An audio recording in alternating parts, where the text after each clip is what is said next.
I took a poll on Instagram. The poll was for you guys to vote for my next YouTube topic. Majority voted for Bible errors. I would have voted for the other one, but whatever. Then I gave everyone the opportunity to offer up one Bible error each. Lego. Jesus' genealogy according to Matthew and to Luke. There are a few typical questions surrounding Jesus' genealogy. And since you didn't give me a specific one, I'll go through the ones I'm aware of. From Abraham to David, there is no division, but from David to Jesus, the genealogies are totally different, with the exception of 2 names. So while this is a fair thing to question, Muslims and secular readers of the Bible will hastily conclude contradiction.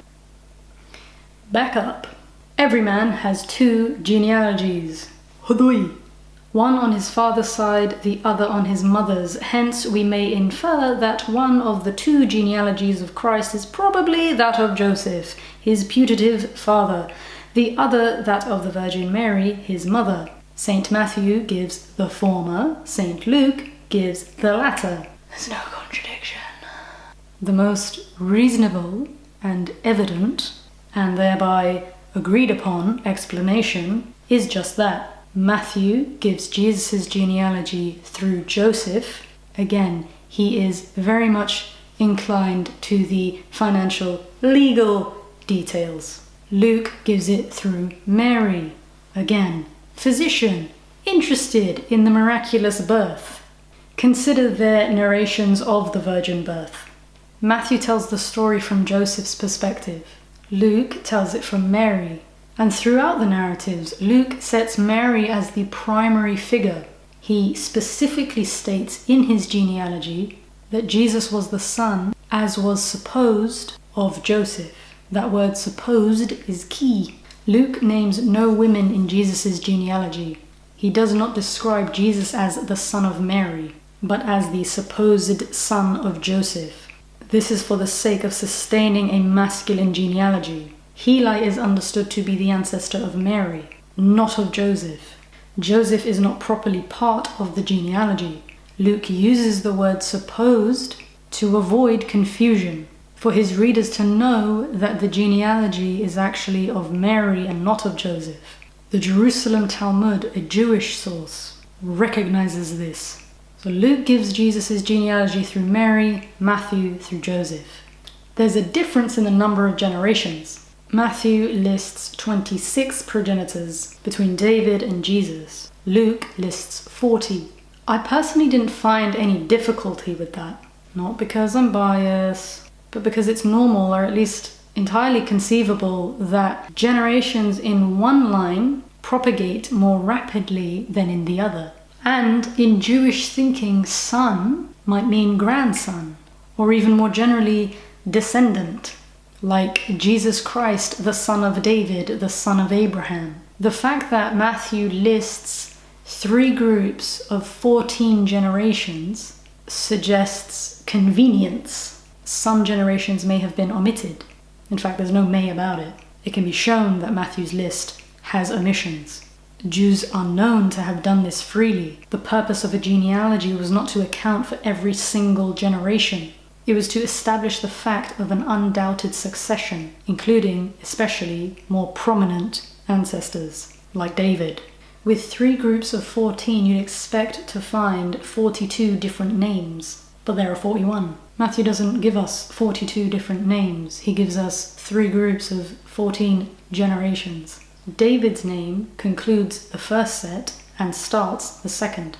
He's counted twice. He's given prominence in the genealogy of Jesus, a prominence that emphasizes Jesus' legal right to the Davidic throne through his legal father, Joseph. In the 2 genealogies between David and Jesus, all the names are different except for 2. Shealtiel and Zerubbabel. How do we account for that? There are 2 issues to cover within this question. First, who was Shealtiel's father? Was it Jeconiah or Neri? Once again, the problem disappears when you understand that 2 genealogies are given. 2 different genealogies, 2 different men. Same name. They both had different fathers. Surprise.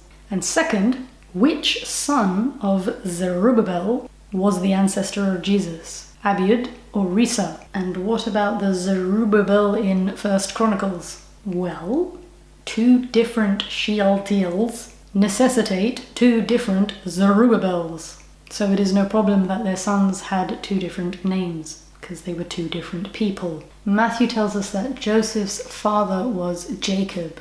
Of course, the Bible records another Jacob who had a son called Joseph. Joseph, son of Jacob, who rose to power in Egypt. We see no need to suggest that these 2 men are the same. So too, we should have no problem with 2 different men named Zerubbabel, son of Shealtiel.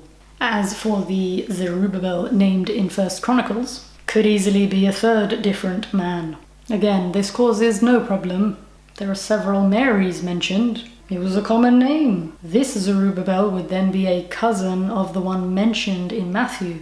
Shealtiel or Shealtiel is first after the Babylonian captivity in Matthew's genealogy, a point to which Matthew drew our focus. Why? Well, who is Zerubbabel in 1st Chronicles? He led the return from exile, restored the altar and daily worship, rebuilt the temple. He protected the purity of the Lord's work and worship against opposition. He obeyed the Lord. He ensured the daily needs of the Levites who led in worship. The Lord gave him 2 great statements of promise. He was God's chosen servant to restore his people to their land. The legal and biological lines met in this man before they ultimately met in Christ. Perhaps the Lord wants to point to this man, to whom he said, I will make thee as a signet. Fin.